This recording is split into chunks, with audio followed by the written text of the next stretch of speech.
Now we discuss the properties of transpose matrix. बहुत useful properties हैं, बहुत काम आएंगे आगे चलकर हमारे। ओके, अक्सर 1 मार्क्स में क्वेश्चनिंग एग्जाम में, बोर्ड एग्जाम में भी हो जाती है, कंपटीशन एग्जाम में भी होती है अक्सर। तो इसलिए बेसिक पॉइंट्स हमें क्लियर होने चाहिए और सारे फंडामेंटल्स हमारे क्लियर तभी होंगे जब हम छोटी छोटी बेसिक प्रॉपर्टी को डिस्कस करेंगे, क्योंकि इन्हीं बेसिक प्रॉपर्टीज से जो है हमारा कॉन्सेप्ट जनरेट होता है और जब कंपटीशन में क्वेश्चनिंग होती है या बोर्ड एग्जाम में क्वेश्चनिंग होती है वो सब इन्हीं पर बेस्ड होती है। इसलिए इनको क्लियर होना हमारे लिए बहुत ज़रूरी है। Okay, come to properties of the transpose matrix. Okay, कोई भी मैट्रिक्स आपको है A transpose of transpose which is equal to A. First property है हमारी, किसी मैट्रिक्स के ट्रांसपोज का ट्रांसपोज करेंगे तो हमेशा इट सेल्फ मिलेगा। कैसे? एग्जाम्पल ले लेते हैं हम। सपोज ए एक मैट्रिक्स है 1 2 3 4 5 6, सिंपल सी मैट्रिक्स लेते हैं हम 2/3 ऑर्डर। अब इसका ट्रांसपोज किया, ए ट्रांसपोज कितना आ गया 1 2 3 4 5 6, ऑर्डर हो गया 3/2। ओके, अब इसके ट्रांसपोज का ट्रांसपोज करते हैं, यानी ए ट्रांसपोज को अगर हम ट्रांसपोज करेंगे कितना हो जाएगा? Obviously 1 4 1 4 2 5 3 6, 2/3 order. और से देखिए गिवन मैट्रिक्स है हमारी जो हमने एज्यूम की थी, मैट्रिक्स ए मीन क्या हो गया? किसी भी मैट्रिक्स के ट्रांसपोज का अगर ट्रांसपोज करेंगे then we got original matrix. Okay, next property discuss करते हैं।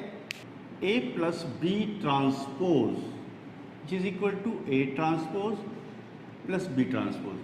दो मैट्रिक्स का एडिशन का ट्रांसपोज करें वो हमेशा उन दोनों मैट्रिक्स के ट्रांसपोज के सम के बराबर होगा। A plus B transpose which is equal to A transpose plus B transpose. एक एग्जाम्पल लेकर आप उसको वेरीफाई खुद करिएगा। ओके, थर्ड प्रॉपर्टी डिस्कस करते हैं। किसी भी मैट्रिक्स में के का मल्टीप्लाई हो रहा है, के एक स्केलर क्वांटिटी है, तो जब एक एक का ट्रांसपोज करेंगे तो हमेशा ए ट्रांसपोज ऑफ ए एग्जिस्ट करेगा। वो मैट्रिक्स एलिमेंट हमारा कांस्टेंट वैल्यू हमारी बाहर रहेगी।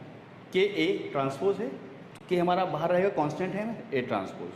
फोर्थ प्रॉपर्टी है हमारी A B transpose which is equal to B transpose A transpose होता है हमेशा।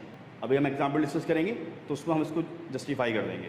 फिफ्थ प्रॉपर्टी होती है, सपोज ए बी सी तीन मैट्रिक्स का मल्टीप्लिकेशन हो रहा है, then we say C transpose B transpose A transpose. अभी एग्जाम्पल्स आएंगे हम इसमें डिस्कस करेंगे इनको। ये बेसिकली हमारी चार प्रॉपर्टीज़ हैं, बहुत यूजफुल हैं।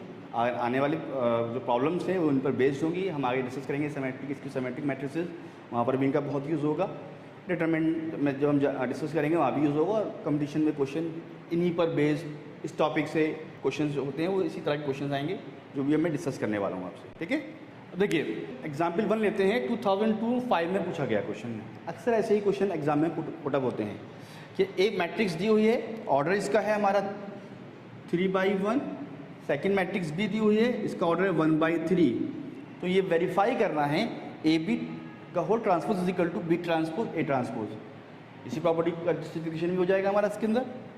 ओके, देखिए फर्स्टली हम फाइंड करते हैं ए बी -1 2 3, ऑर्डर कितना है 3/1, मैट्रिक्स बी है हमारी -2 -1 -4 1/3।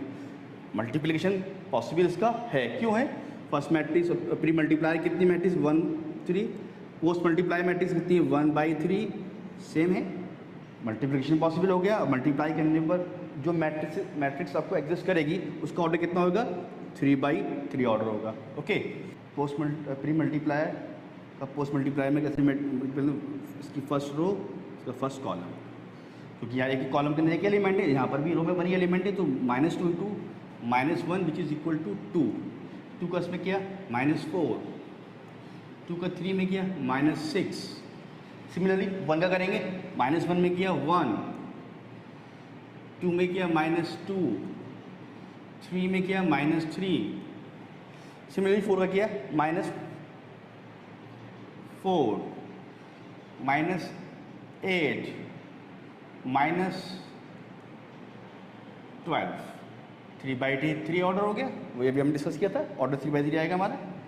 सिंपल कॉन्सेप्ट है, बार बार इन्हीं कॉन्सेप्ट का यूज़ होता रहेगा। मल्टीप्लिकेशन का जो हमने कॉन्सेप्ट डिस्कस किया था उन्हीं कॉन्सेप्ट का यूज़ होगा, कन्फ्यूजन नहीं होगा, अच्छी खासी प्रैक्टिस हो जाएगी अगर आप क्वेश्चन सॉल्व करेंगे तो। Okay, come to next point.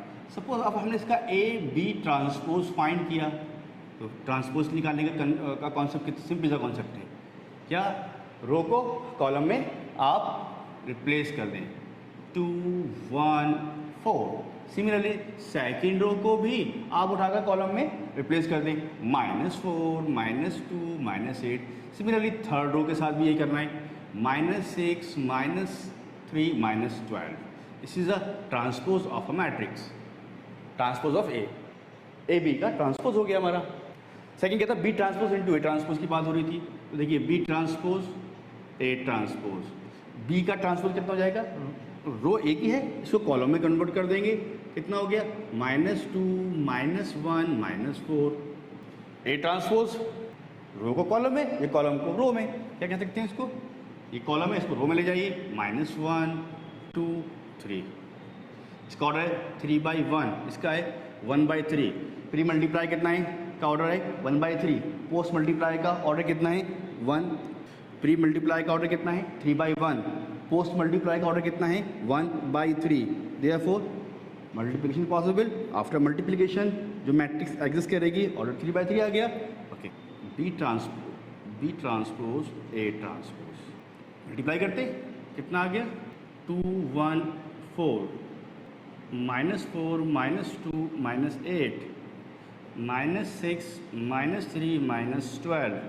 अब देखिए गौर से ये एक्चुअल में किसके बराबर है।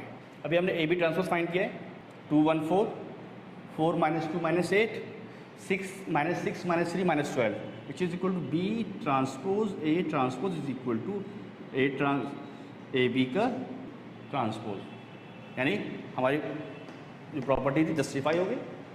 बोर्ड में जो क्वेश्चन आएंगे जस्टिफिकेशन के लिए क्वेश्चन पुटअप किए जाएंगे इसमें। ओके, एक नेक्स्ट एग्जाम्पल लेते हैं।